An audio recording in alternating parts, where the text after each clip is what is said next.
Welcome to the Gray Report. I'm your host, Spencer Gray, and if you're a multifamily investor, whether you're active, passive, kind of somewhere in the middle, every single week on the Gray Report, we're breaking down the latest research reports, data, and original insights revolving the multifamily industry, housing, commercial real estate, and the economy. And today we have a very special episode. Gray Capital's own Director of Property Management, Katrina Greene, is joining us today to kind of give an inside look on everything that is property management. She has a lot of great insights. She's been in the industry a long time, has been involved in different roles, different positions. So we're going to have a great time and talk about property management and also discuss a new podcast that she's going to be releasing pretty soon that we can't wait to start listening and watching. All right, let's get into the show.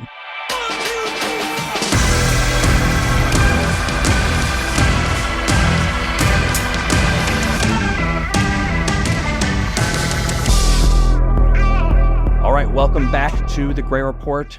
This is an exciting episode today. Again, we have Katrina Greene, Director of Property Management at Gray Residential. Katrina, thanks for coming on the Gray Report, our podcast. I know you've known about it. You're in the office all the day. You're seeing us doing it. Yeah. But you're here. Yeah, all my dreams are coming true right now. I think I had a colleague years ago, like over 10 years ago, that said, we feel like we're very entertaining as we talk about work. And I think people on the outside think how can that be so fun or so interesting? And we think it is. So this is literally dreams coming true. And thanks for having me today. Absolutely. No, it's awesome to have you. And it's true. It's, we're talking about, housing and apartments and maybe to some folks on the outside that seems pretty boring. But if you're kind of in it and you live in it every day, it's really exciting. And it's a fascinating industry to me because it's a very old school industry in many ways. Mm-hmm. There's a lot of opportunities because of that. And a lot of things have changed and are changing. Some things still seem like they're just the same. But I think there's a drive to do things better or differently and use technology. And there's folks that kind of fall into different camps, I'd say. And you are one, or I believe that it's kind of in the camp of, hey, I think we can maybe do things a different way, in a better way. But before we get into that, that's the reason why I have you on. But tell us a little bit, just who's Katrina Greene? What are you doing at Gray Res? And a little bit about yourself. So, I started in this industry at 21. So at this point, I've got, more than half my life doing this in some way, shape, or form. And, I'm here at Gray Res to, really just take all of those years of experience and, sometimes some failures and, start something fresh and exciting that isn't anchored in, this sort of deep-rooted history. And this is how we've always done it. There is no, this is how we've always done it here. And it's so exciting. Yeah. It's so exciting. And, that's really what, that's what brings me in every day, excited to unlock the door and get started here. I'm curious to hear, kind of what is the way that it's always been done. But I guess, but what's kind of kept you going? Is it that prospect of change? You've been in this industry since you were, early 20s, 21. What's kind of kept you motivated and in it? Yeah, I think the irony in that is, especially when we're all circling around the conversation of, AI and it's humans that have kept me here. It's humans in many different forms, of course. And, if I'm on site a day, I'm revitalized immediately. I'll come home and I'll say, I love residents. Yeah. I do. And it's easy for me to say that because my daily engagement is different. But, I'm a teacher, I think, by nature. And so as I've taken the first decade of my career to learn a lot and listen a lot, I'm on the other side of that now and trying to teach others and, get them to think about things differently and not be so resistant to change. And, we all have a place in this industry. It may look different now than it looked different when I was a leasing associate on my first day and writing up service requests on carbon copy things and, putting stickers on it when Mike did a good job. Yeah. I mean, but we do all those things still. We just do them in a different fashion. But in the end, it's the humans I see every day. It's the humans that I care for. We work where people live. Yeah. And I had a former colleague that said that, a lot. And that is true. It's this fundamental need, and we play this huge role in it, and our understanding and responsibility. So I think I take it very seriously, but also I recognize every single day something new is going to happen. And anyone in multifamily would know, like the moment that you say, oh, I've seen it all. Like, put that right back in your mouth. That is not true. You will see something new tomorrow. I haven't. Yeah. So the changing nature of it is great. And the fact that we have always been able to engage with experts in so many different realms, whether that's, attorneys or accountants, people that are at the top of their game and they have their own little world. I get to benefit from their knowledge because I'm very inquisitive, probably annoyingly so. Yeah. So I feel like I've gotten to do 10 different careers in one. Well, that's what I was just going to say. And beyond you've been on the vendor side and you've been on the actual property management side, but just first on the property management side, there are so many different aspects of, just being a property manager in that task. It's not just signing leases. You're working with attorneys. You're a marketing. Maybe your own marketing agency. You're your own paralegal. You're trying to figure out. You're a project manager. You're a salesperson. You're like, I was going to say counselor, life coach. I mean, the list goes on. I say momager a lot. Like the combination of this, like almost like parental engagement with residents and your employees. Like it happens naturally. We wear more hats than we have heads. And it's interesting to me because, coming from not necessarily on the management side and, the property management side, and coming more from the like investment side and, starting from just single family homes and, single family rentals and flipping and then trying to put, deals together, you can be so detached. And there is a big detachment from, the individual passive investor that's, lives in California, but they're invested in a fund that's invested in 10 properties that have different property management companies. And at the end of the day, there's a leasing consultant on the end, that's trying to sign a lease. And there is a, prospect or a resident that's signing that lease when they're moving in, they're living there. You can't avoid that human connection. Right. It's very personal. It's so personal. Very personal. And why it's so important, I think, for investors, and I want to get your opinion, is that those people, like, we all have to be on the same page and moving in the same direction. Those people are so important. And I see, you can put a business plan together and you put your underwriting model together. Like, there's no like human element in any of that. Like, right. It's not just numbers. Yeah. And have you experienced just in your career, I guess, that disconnect between maybe whether it's ownership or the investment side, and like, we're the ones that are getting this done, and there's absolutely a gap. Absolutely. The only way to bridge it though is to speak the language of both sides. To be that I don't want to say liaison necessarily, but I need to be able to talk to a leasing associate, a maintenance tech, anyone on site, and help them understand the overall goal, and then I have to be able to speak to an owner and use analytics.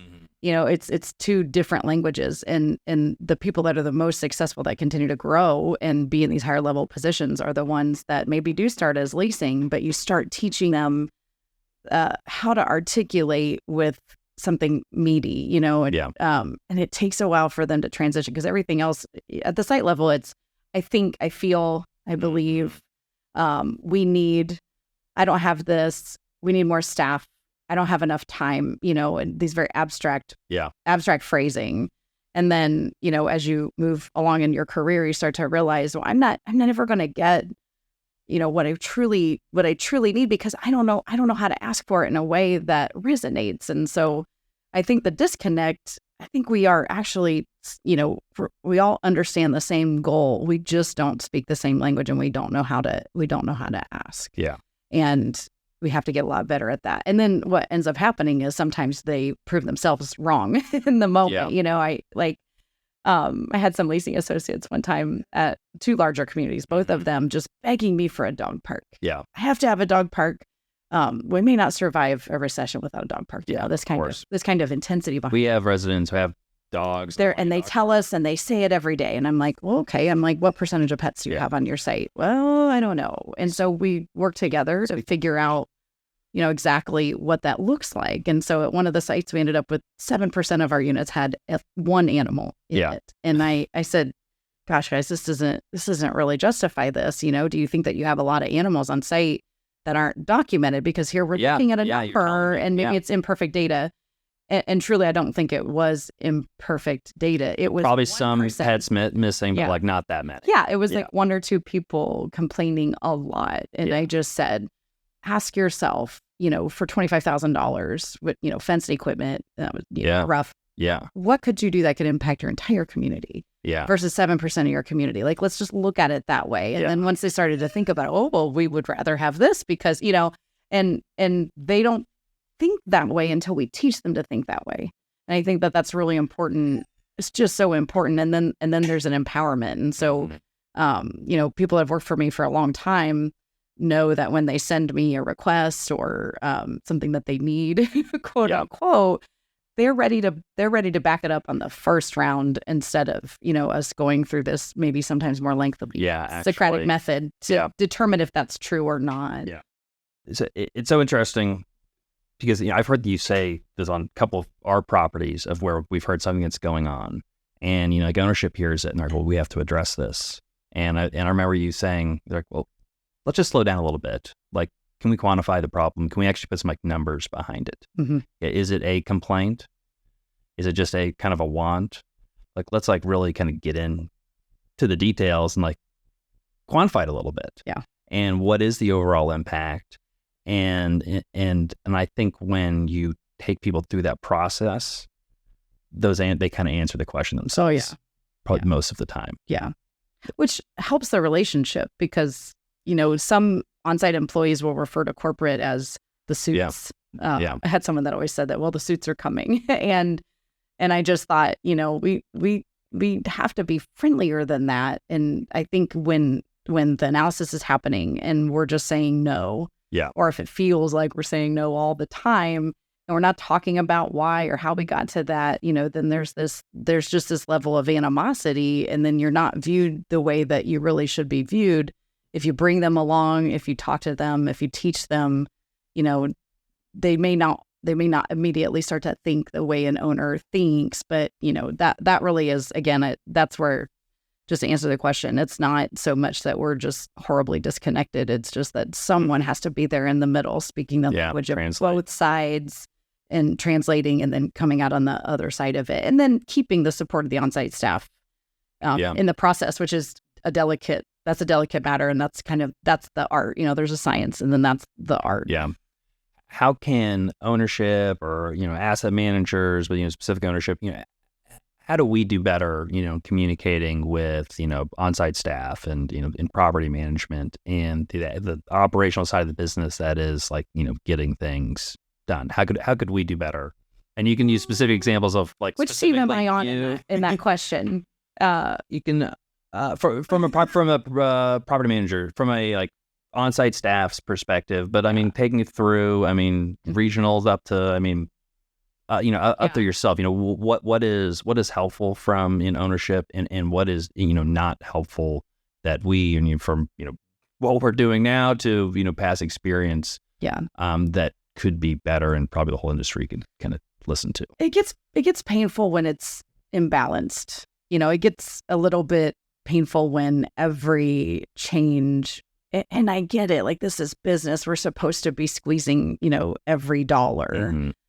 However, there are moments where we hurt ourselves, where we make a choice that looks great on paper, but then has this other, material impact on the other side.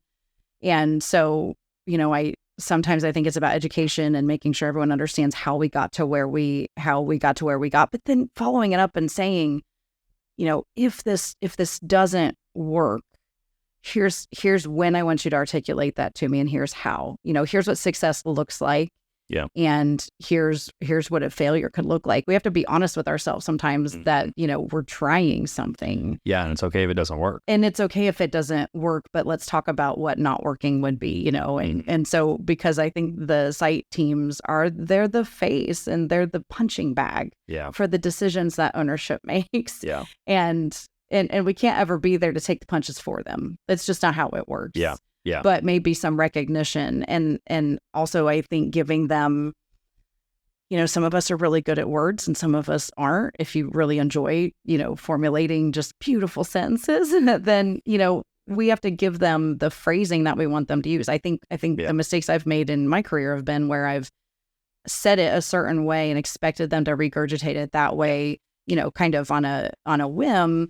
And really the truth of the matter is they're going to be stronger. They're going to be in a stronger position because usually what we're asking for is more money. Let's be honest. So they're going to be in a stronger position if we give them really great phrasing to use. And it's not a perfect system, but it's better than, the worst alternative to that is like, well, the owners want this and corporate said to do this. And so that's why it is. And that's. Yeah, it is what it is. No, we don't need you to understand it. No, it's not. Yeah. But if we're able to say, conservation's important to this ownership group and we're in a city that highly values, recycling, and we're looking at ways to reduce water, and this works everywhere else. And I know that it makes a great change for you. Like, just giving them the words, it's not always going to work, but there might be a stop there where they're like, okay, I'm proud of what I said.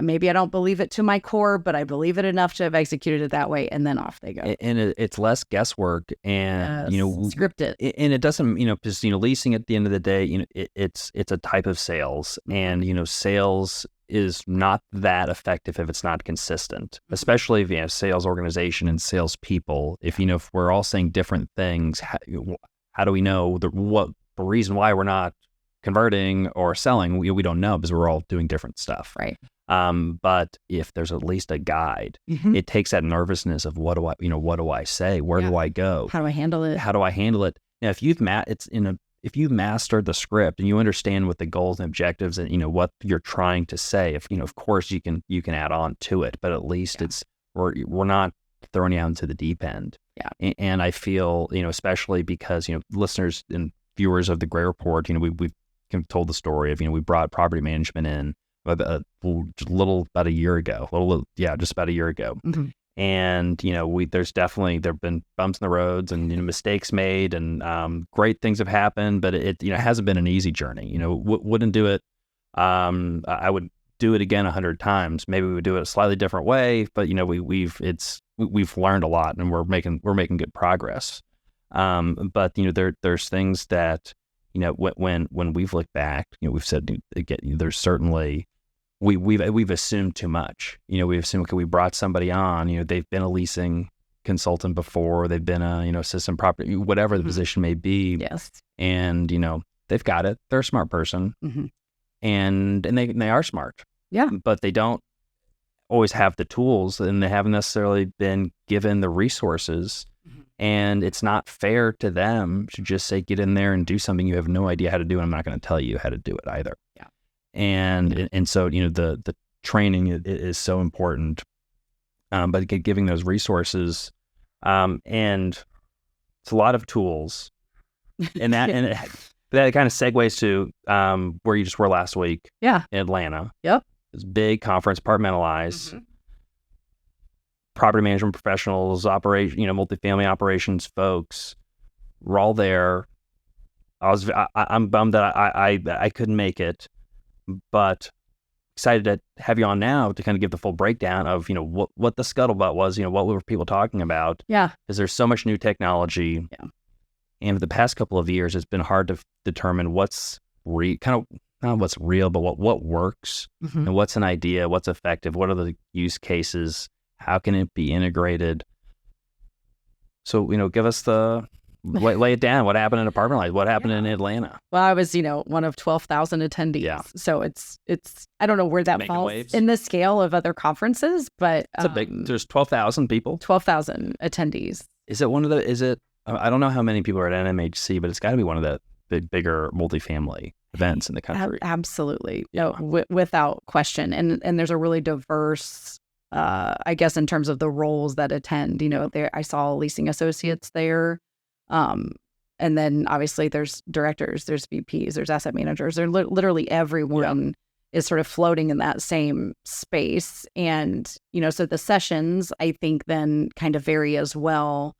you might sit in one that feels, rudimentary to you, but someone else is over there feverishly jotting notes down on a notebook. Yeah. And that, that just shows even different personality types and learning types that are in the room. I'm scrolling through and, pulling the slides up on my phone. And, that's kind of how I view that. I think the most valuable parts educationally were the open table sessions. And so the one that was the most exciting for me was the one that was centered around Chat GPT specifically. And there were probably 12 round tables of 8 or 10 people. Some people are standing room only all around. And even at my table, there's one woman that said, what are we talking about? What is this? And that was fun to hear other people sort of just like layman's explanations to her on what it is. Yeah.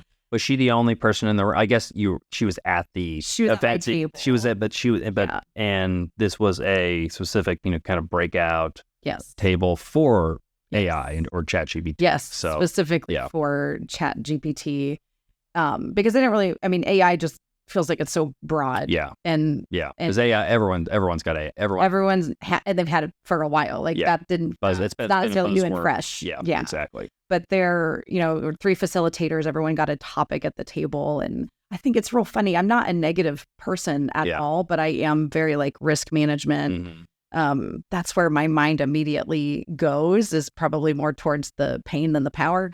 And my table was all about like the power. And okay, I can do it. I can do it.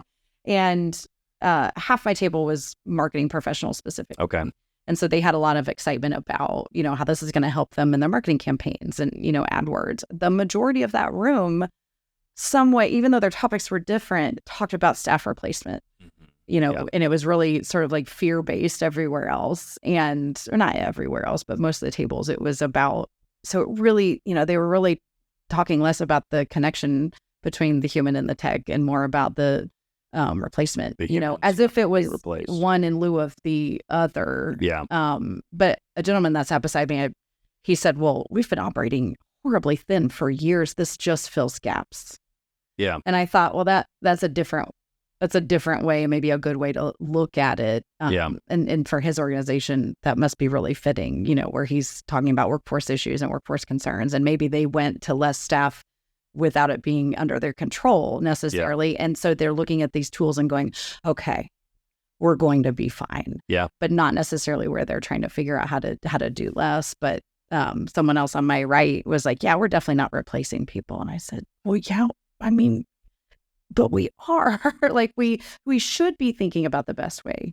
We should be thinking about and these platforms will create jobs in different ways. Like, so, I don't know. Maybe I'm not the only person to say it out loud. I think people are afraid to say it out loud. I've been saying it out loud for a long time. I just don't think it's binary. And just like it rarely is, but it's okay that there will be some jobs that are, dislocated. But because there's going to be an equal and maybe even greater number of jobs on the other side that are created. And then maybe they're different. But it's also the, how more productive we can all be potentially. And so it's, are we going to get I keep hearing like 30% more productive, or it's going to reduce, the amount of work that's needed to be done by 30%. And so you can see a positive or negative of 30%. We're going to need 30% less people, or we're going to be able to, are we just going to be able to get 30% more done? Right. And it's probably, again, like a little bit of both, because AI and ChatGPT, it can do a lot of what a human can do, but on almost most complicated tasks that I've seen it do that aren't just completely repetitive. Which, repetitive tasks, do we want humans at the end of the day? Like, do we want humans just doing repetitive tasks that like a pretty simple machine could do? Humans, we probably have higher purpose. We want to be doing greater things, but we still need the humans involved. Like we can't, like, if you go into ChatGPT and you do a prompt, like it can get you pretty far, but I have yet to see get anything all the way there. No, you have to have the human. Not perfect. And we have to ask ourselves too, and this is just like a real like honesty conversation with ourselves. What hasn't been getting done all along?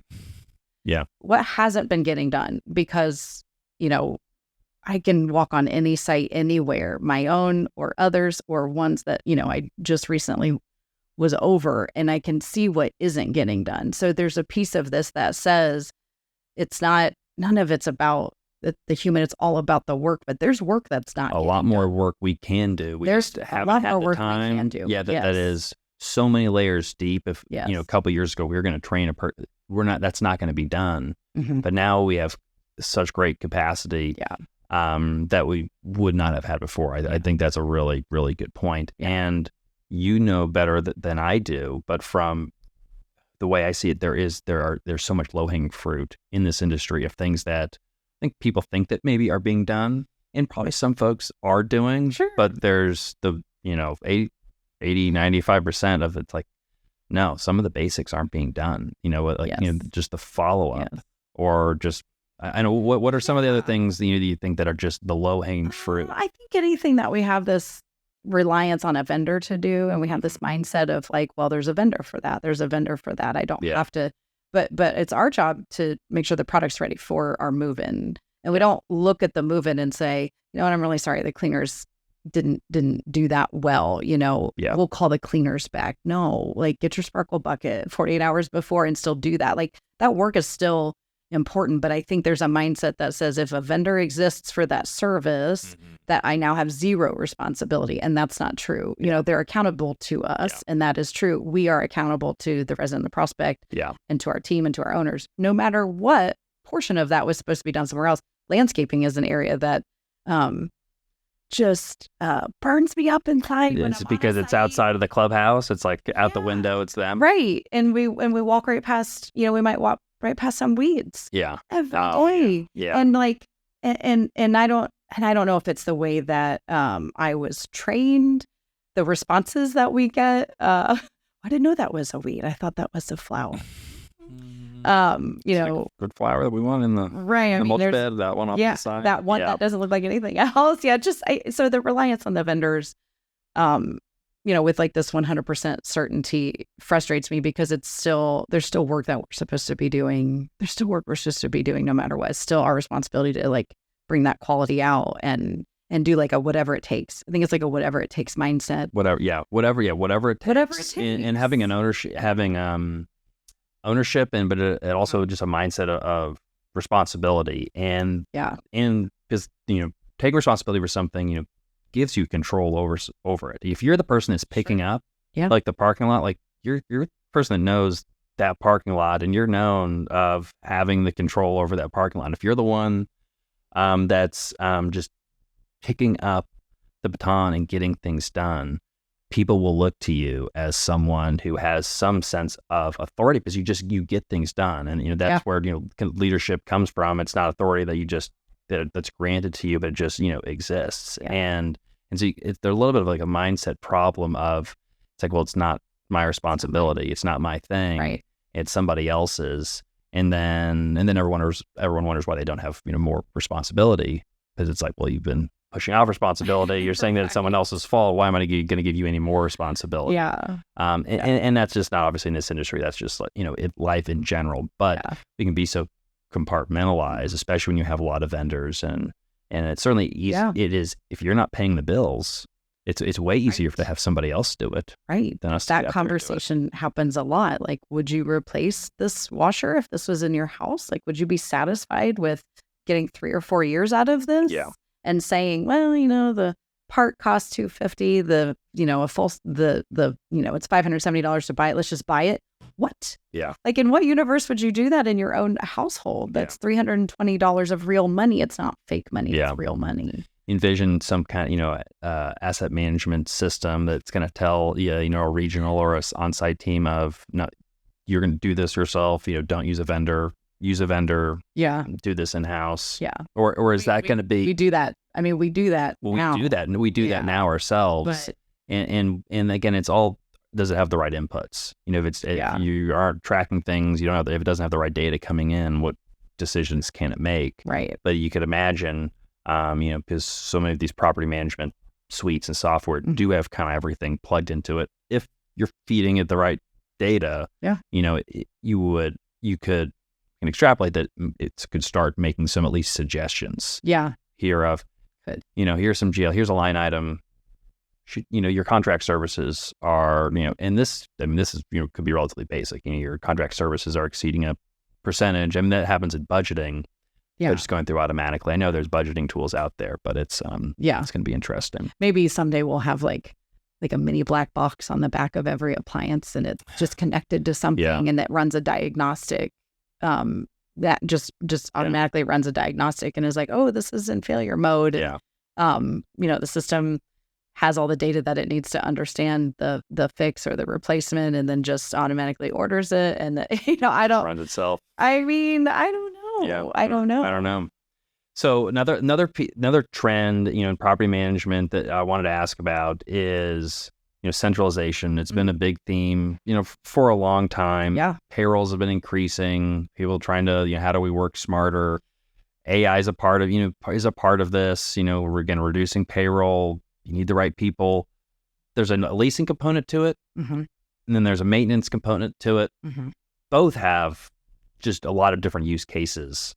Because of whether we're talking about a central call center that someone else is a third party that someone's operating versus we're operating it out of our own corporate, and then on the maintenance side, what's your geographic footprint, everybody's a little bit different. But just curious on, what the state is. What are the industry's thoughts on centralization? Is anybody got it figured out or good thoughts?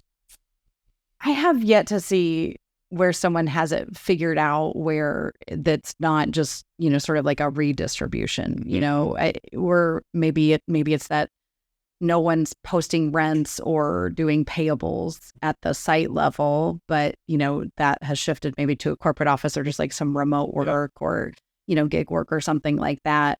It's Moneyball. Like you have to pay for all of it. It's just work, humans, tech, et cetera. You have to pay for all of it. And even the centralization conversation, you have to invest in quite a bit of technology before you can start even looking at that. So there's some overlap. There's always going to be some overlap. I think geography plays a really big role. If you're in that, and if we took our cue from single family, right? If you have some of these bigger companies out there that manage, 340 single family homes, they're not sitting in a leasing office anywhere. They're around. May not even have the overhead of an actual office. They might all be remote. They're dispatched.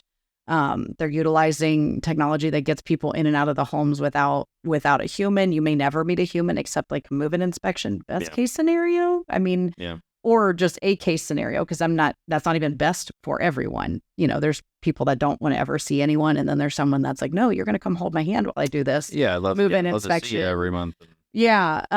So I think it's always going to be guided by the consumer in some regard. But if we took some cues from that, we absolutely can make some changes.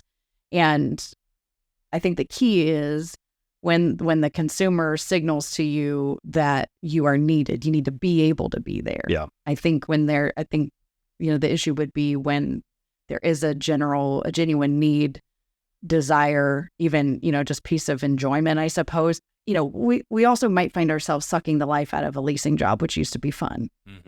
Yeah. And then that might make it harder for us to recruit even the ones that we need, whatever that looks like. If most leasing associates will tell you, this is fun. Yeah. I enjoy this.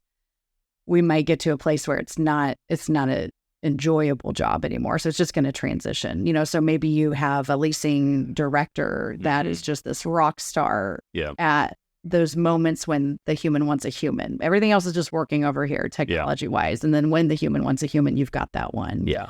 And then you can dispatch them out, to view the unit or to meet someone, whoever's available. I think all that is very, very possible. Smaller companies that don't have marketing departments have to start asking ourselves what the leasing role is anymore. I just talked to our regional manager yesterday about this situation. We want them to be content marketers now. We want them out filming units. We want them filming themselves. We want them to be, if they're comfortable, on camera and doing these live tours. Like it's a similar skill set than what we've had before, but it has a really technical aspect, but that's still human. There's no Chat GPT's not coming to my 3-bedroom on the corner penthouse and taking a video of it for me, with some personality interjected in it, talking about the lifestyle. And we need those things. And, not everyone has that skill to even to be able to do that, but it's, it is one skill that a good percentage of folks coming into the industry, with no experience do have, because everyone has had a smartphone now for the last decade or so, and most are on social media and are familiar with, the type of media, and it's not complicated to create. I think you need to have, you have to have some, check on that. You can't let people just go wild and start posting. Because that can get a little, wild also. But at the same time, you probably have content creators like working on site and people who not just like they can do it, but like are probably actively already making content and thinking about it. It's funny. My daughters, they told now if I ask them what they want to do, it changes. Somebody's a gymnast or ballerina, but now the one is they want to be a YouTube star. They want to make it's no longer like rock star, right? Like rock star or actress. It is they want to be on YouTube. They want a YouTube show. And if at first it's like a little scary, but I'm like, what's the difference between me saying I wanted to, be a rock star or someone wanted to be, play in the NFL or play in the NFL. I mean, it's a legitimate career that people make a lot of money at. It is.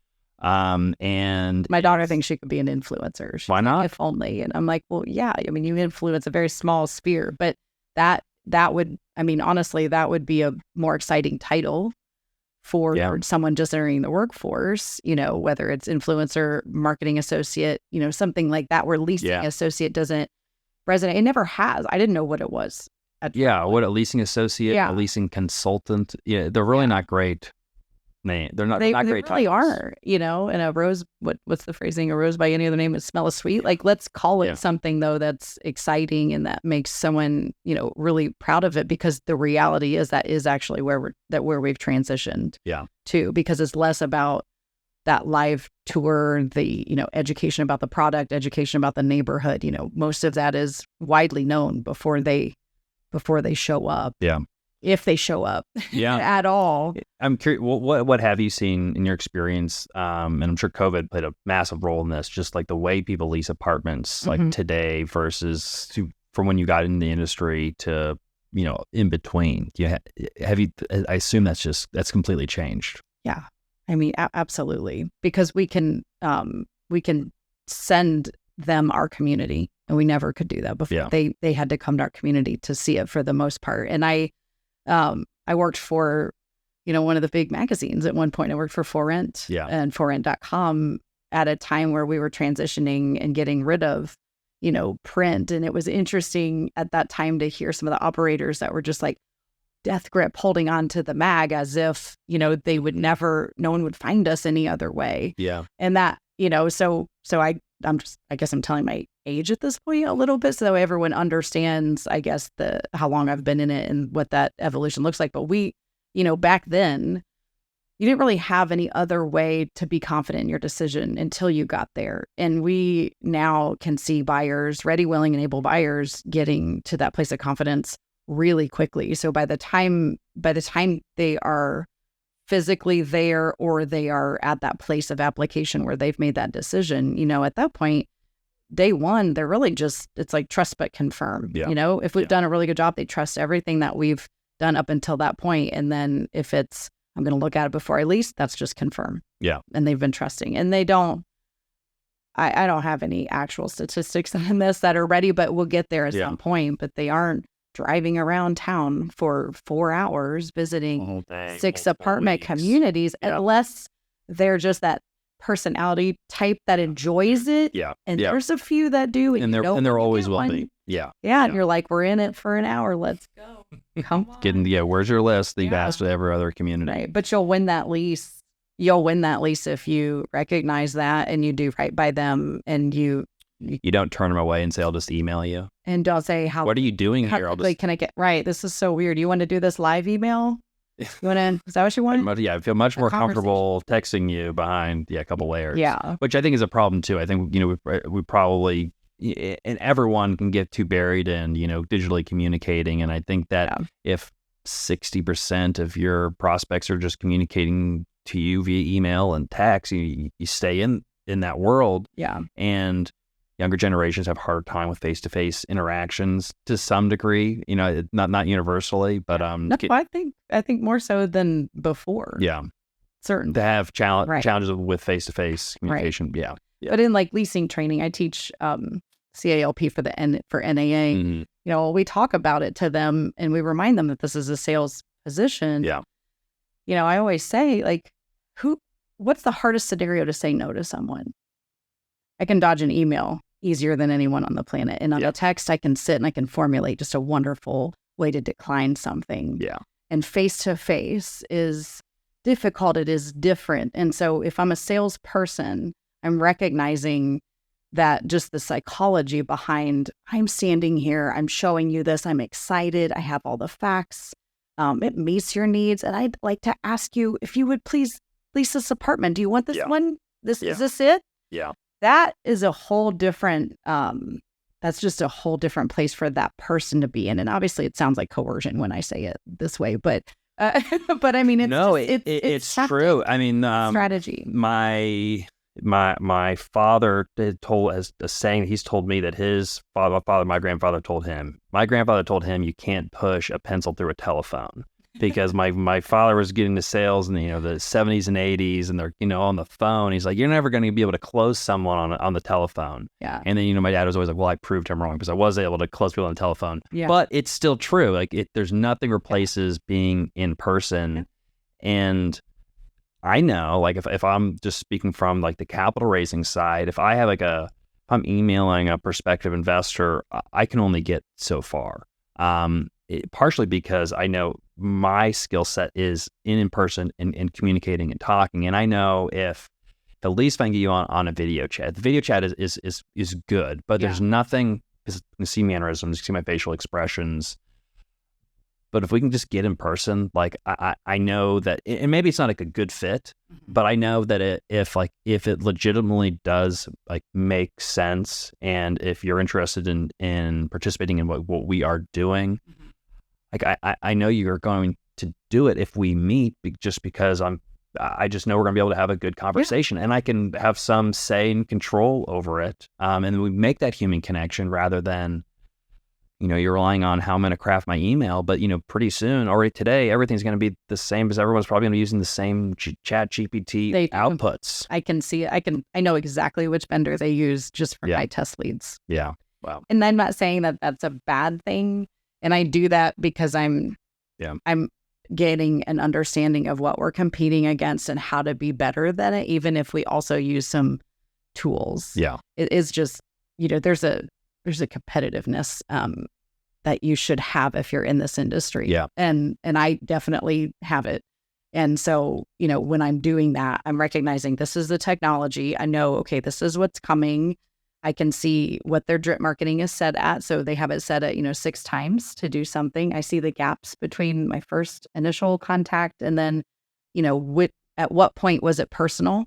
Yeah. And how quick did that happen? How quickly did that happen? I mean, it's, I'm a little bit nerdy about it. Yeah. I think, but it's, I also have just come to this, you have to come to terms at some point with there's no bullseye, there's no perfect, way to say, okay, we're going to do it in this order, in this frequency, and this will work every time.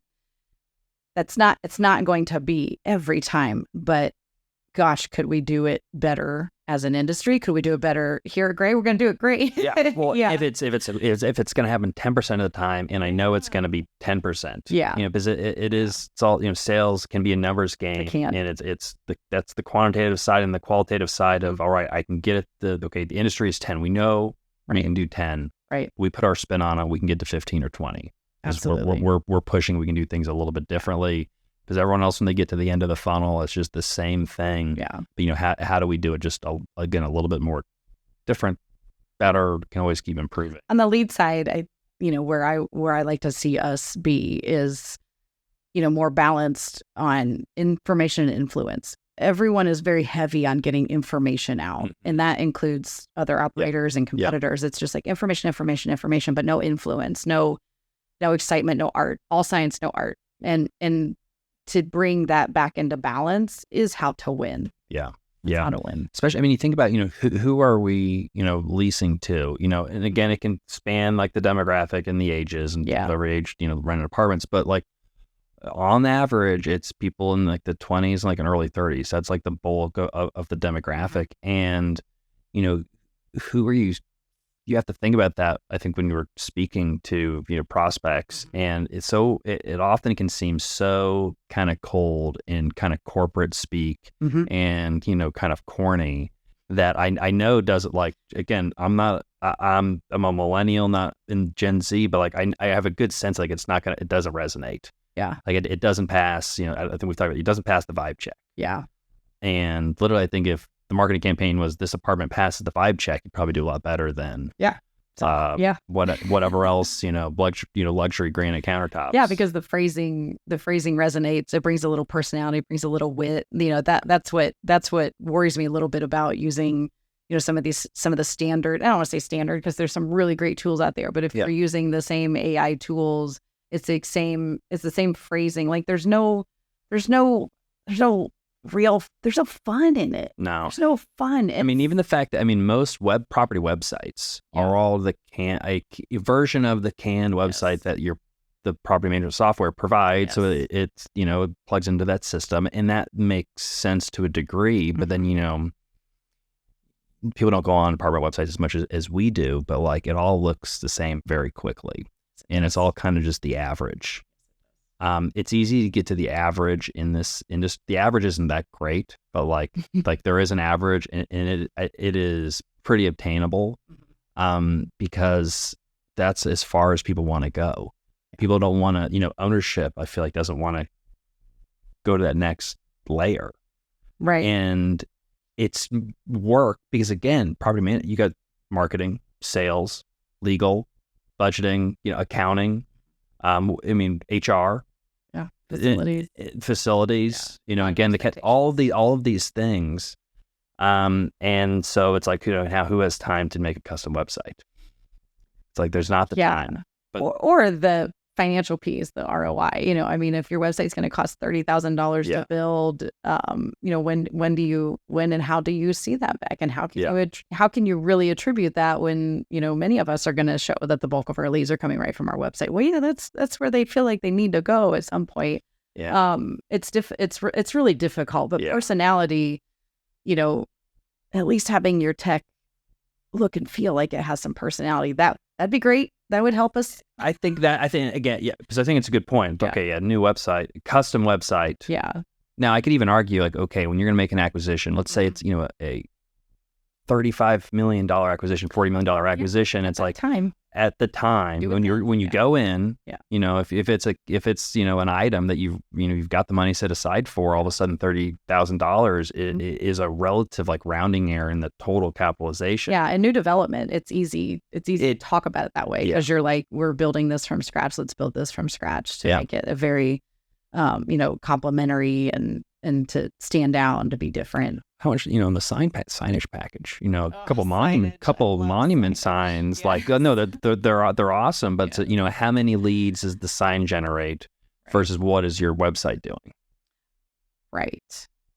I mean, again, like, you need to have visibility on the road, but we all know most of the traffic that's coming in today is from the website. Yeah. And but for real estate, it's being such a physical thing that's kind of hard to wrap our heads around. It is. Because then, we're probably getting too deep, but then it's like all of a sudden, the website is part of the asset itself, and then you're selling that. Absolutely. Are you selling that website? Are you retaining that? That's all of a sudden a part of the operations of how it works. And it sets the tone, and that's where the templated, whatever that is, like the word template is just scary. Like it's, the word efficient, like it's only efficient if it's successful.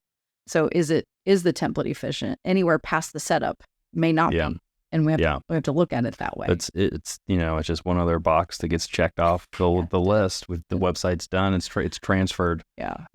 So what about the future? I mean, this, we're all talking about AI today. Does this happen, or what's the next thing? I mean, was there anything else that we haven't been talking about that was like brand new? Because I know going into it, we're talking about AI. Anything new while you were at Apartmentalize that just hadn't heard before?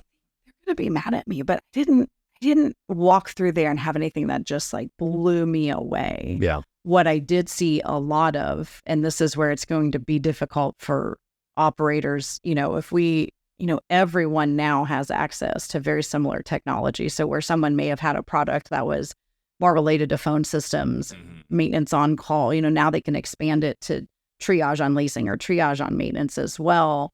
But then maybe that's where that product stops. But then, there's another product that has a smaller version of that, nothing with the on-call, but then, maybe they interject and interject a sort of like a troubleshooting guide for a tech. So it's almost like training platform. This happens in leasing all the time. A CRM has, all these different features, but not this. And then this one will have this, but not that. So we could create the world's largest Venn diagram in terms of overlap of product offering.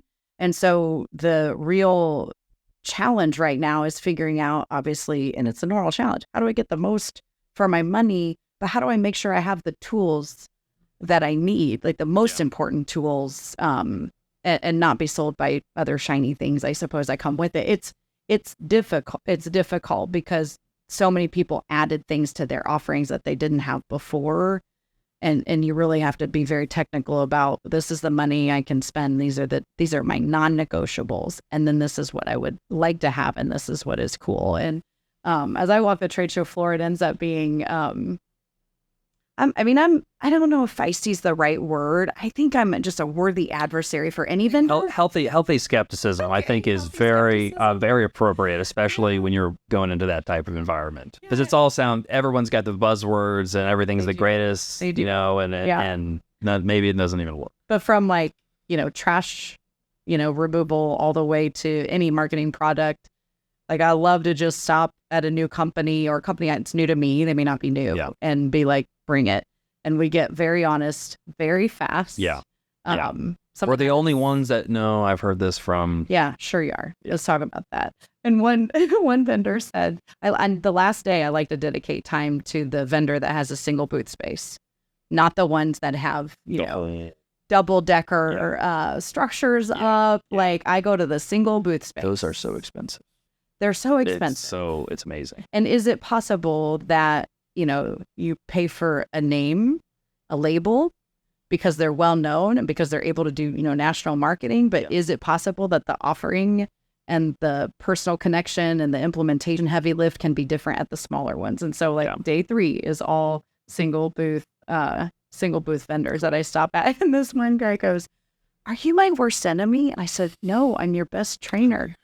I'm your best trainer." And I'm very, very nice in the whole situation. And we just want to get to the end of it. And there's been times where at the end, I'm like, you can call me after this. I'll give you my vendor safe word and you can send me an email, which I actually do have. Because otherwise I'll get thousands of emails that say, "It was really nice to meet you. And I didn't meet you. But if I meet you at NAA, I give you a vendor safe word." That is smart, because I don't know how many conferences I've been to. I get an email from someone saying that, that's perfect, because they'll remember that too. They do. They scan my badge, they put it in their notes, and then anytime I want to, quick search my email, I just search my safe word. That's and great. Those are the, they're at the top of. Well, and it's also like a final test of like, can you remember and write it down? And like, I gave you the word. It's very calculated. Yeah. I have to be careful with you, Katrina, because it's like, I know this is, you're thinking a couple steps ahead, which is exactly what you should. Which is awesome. Yeah. But like there's definitely like a method, and is this Katrina's test? It's good. This is good. We all need to be tested at some point. Yeah.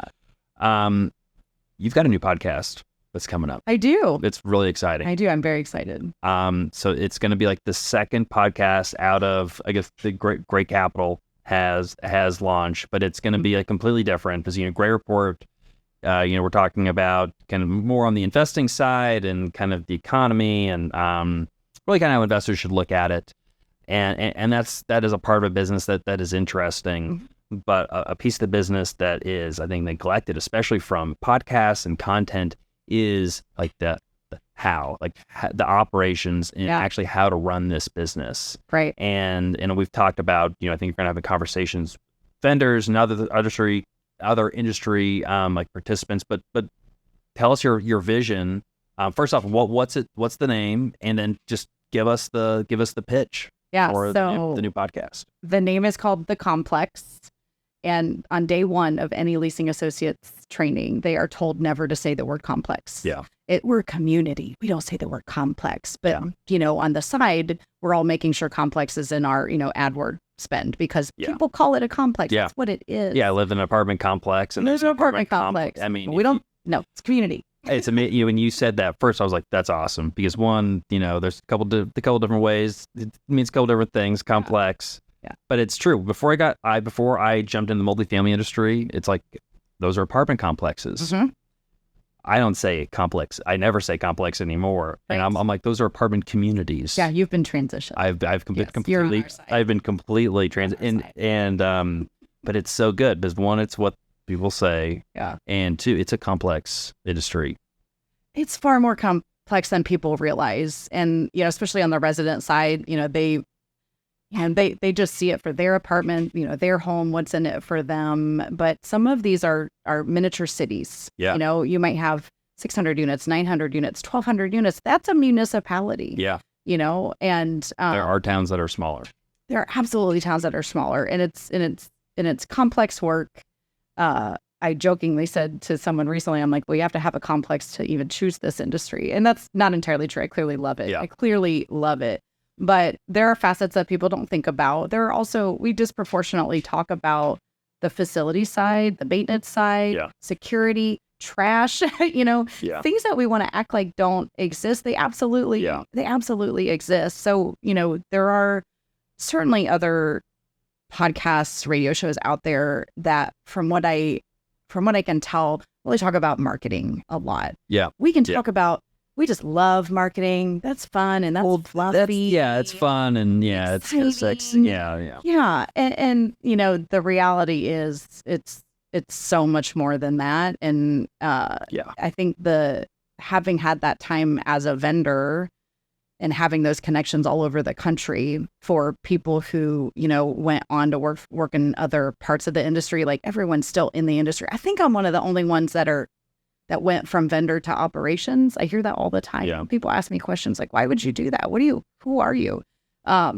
I love that. I love that choice, but it is somewhat rare. But I do have all of those friends. I've just got friends all over the country that are ready to just come on and is it be because, great. And this goes more to show to your ability to operate, I think, under stress, maybe. Because what stress? Yeah, exactly. Because there's always fires we put out constantly. There's always something going on. And I think some people want to kind of, they do that for a while, and I think they see greener pastures on the vendor side. Was that your perception and what happened? And then did you see greener side on the operations side, or what made you make that jump? I saw the greener side on the vendor. Honestly, when I was just starting, and the vendors would come in. I remember one that worked for an ILS, actually the magazine back then, and I just remember thinking, man, she's got the best job. That has to be the best job. Yeah. And I had sold single family residential real estate, also worked for a staging company. I've always been in some form of housing. And when I was ready to come back, I called a mentor and I said, hey, you have any properties for me? I'd love to be back on the operations side. And she said, no, I think you need to think about being a vendor. And so I really hadn't thought about it. She pushed me that way. And then I had 3 years on the vendor side, loved every second of it. And because I had 120 clients or so, management companies in the Indianapolis area, I learned how they operated. Yeah. I learned a lot. And I was in and out of so many communities in the city. And so sometimes I meet people and we might talk about a property and I'll be like, oh yeah, I know that one, 310 units, this and this. Like I have all the CRM data still in my head. Yeah, it's back there somewhere. Out, I think. Yeah. But it's what really built that foundation for me to come back. And where I worked before, they were my client. And in talking them through a lot of their concerns, they one day just said, hey, how about you come be I was trying to send them regional managers. Yeah. And then they were like, I think it's Can you. You just, do it. And I never, you know how to do it. Yeah. I think the greener pasture for me on the operations side was I see a great amount of growth. And I can go anywhere in the country for sure. But I wanted to stay in Indianapolis. And sometimes in a sales role, in order for you to move up, you have to get another market, or you have to move to, wherever HQ is. Yeah. And that wasn't for me at the time. So for me to just strategically go, well, where do I want to, I always ask myself, I actually had a mentor one time that said, Katrina, when your kids are little, you need them, but when they're older is when they need you. Mm. And so I wanted to position myself in a place where when I had a teenage girl, I could be present and not be traveling and, some of those things. So that was really what got me back on the operations side. But now that I'm here, I like the octopus environment. Yeah. I thrive in that. Touching all of those touch points every single day. It's just like, I feel like I'm juggling fire, but it feels like a performance. Yeah. In a way. Exactly. Yeah. I don't know. Cool. Well, looking for punishment. It takes a certain type of person to do it and do it well and do it with grace. And you're just an awesome addition to the Gray Res team and the Gray Capital family. And so we're just pleasure to have you on the team. Yeah. So it's exciting. And again, just from on the Gray Res actual operations side, but then also kind of sharing some of that information on the complex. And so I think that, folks that are in the operations, in property management, I think will find it absolutely invaluable, especially if they're either been in the industry for years and looking to get, what's coming down the pike, or if you're just, learning about the industry, you just got a job as a leasing consultant you have to, in any industry, to immerse yourself, in the jargon and the terminology and just being in that conversation and having and we'll hear more details, but I'm sure there'll be different levels of, be some for beginners and some for people that are a little more advanced. Yeah. But also, I think investors as well, if you're someone that listens to, the Gray Report now, it's typically not your like intro 101, like you're just learning about real estate is and what a cap rate is, even though like we want to make it accessible for everybody. We typically attract people that are they've been doing it for a little bit. And I think if you want to take that next step and move beyond, I'd underwrite a deal and the analysis side, what are all those numbers on the spreadsheet represent? It's the operations. Yeah. And it's the actual people that are doing the job. Making it happen. If you want to go, again, next peel of the onion, I think the complex is where people are going to be going to. Yeah. So I'm excited. I'm definitely going to be listening. Good. And we're going to have team members, vendors. It's going to be exciting. Yeah. And I think for someone new to the career, or even just someone that's seeking knowledge, because the one thing that in multifamily happens, it just happens because it's fast. People will say, oh, I just got thrown into it. Yeah. And you figure it out. But we will have guests that are, founders of some of these, software companies, and you wouldn't have access to them normally, but you'll have access to it here. And so, I'm a learner. I've always been a learner. So from day one, probably asked more questions than people were okay with, but because there's a sincerity to that, I think that makes a big difference. And I'm going to ask those questions publicly and let everyone learn. That's exciting. Well, stay tuned. So there'll be more news on the release date and for future episodes. You'll be able to find it. I think we're going to be posting videos on the Gray Capital YouTube channel, but it's going to be released on its own podcast streams or wherever you get your podcasts, Apple Podcasts, Google Podcasts, et cetera. It'll be on there. So Katrina, got to come back on the Gray Report. Okay. We can talk about we can talk about more about operations, talk about other stuff. You've got great opinions just on the industry itself.